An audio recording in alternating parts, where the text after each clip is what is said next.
প্রথমবারের মতো জনপরিসরে বক্তব্য রাখলেন সাবেক প্রধানমন্ত্রী বেগম খালেদা জিয়ার নাতনি এবং বিএনপির চেয়ারম্যান তারেক রহমানের একমাত্র সন্তান ব্যারিস্টার জাইমা রহমান।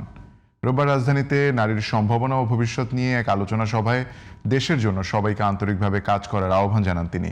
বলেন, মোট জনগোষ্ঠীর অর্ধেককে উন্নয়নের বাইরে রেখে বাংলাদেশ বেশি দূর এগিয়ে যেতে পারবে না।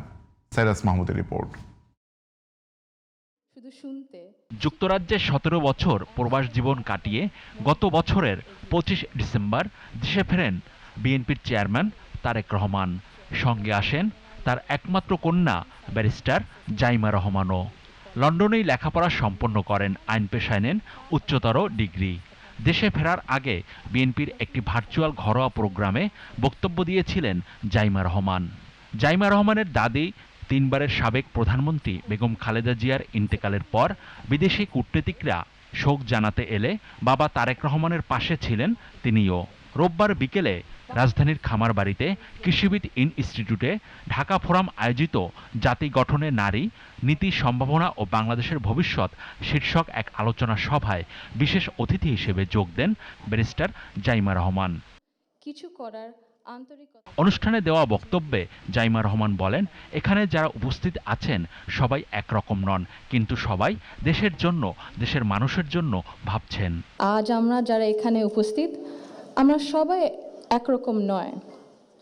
আমাদের আদর্শ আলাদা, অভিজ্ঞতা আলাদা, দৃষ্টিভঙ্গিও আলাদা, কিন্তু তারপরেও আমরা একসাথে বসেছি, আলোচনা করছি, কারণ আমরা সবাই দেশের জন্য, দেশের মানুষের জন্য ভাবছি।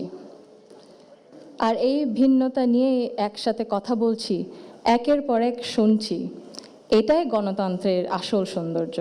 নিজের প্রথম বক্তব্য প্রসঙ্গে তারেক কন্যা বলেন, ভিন্ন এক অনুভূতি ও আবেগ নিয়ে এখানে দাঁড়িয়েছেন তিনি।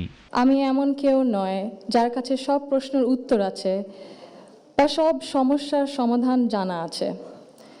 তবু আমি বিশ্বাস করি, নিজের ছোট্ট জায়গা থেকেও সমাজের জন্য, দেশের জন্য কিছু করার আন্তরিকতা আমাদের সবার মধ্যে থাকা উচিত।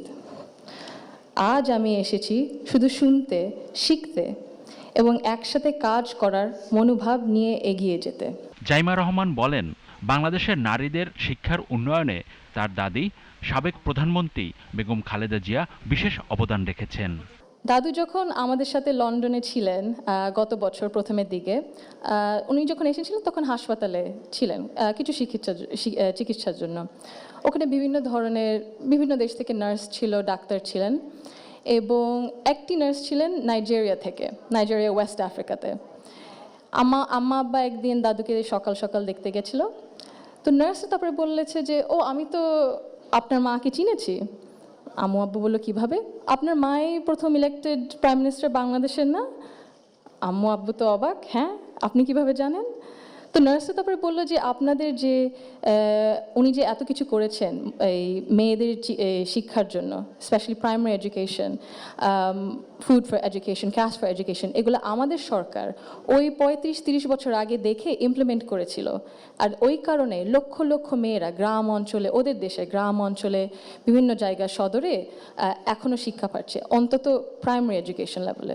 বাংলাদেশের উন্নয়নে নারীদের অংশগ্রহণ জরুরি জানিয়ে জাইমা রহমান বলেন, জনসংখ্যার অর্ধেক অংশকে একপাশে রেখে বাংলাদেশ বেশি দূর এগিয়ে যেতে পারবে না।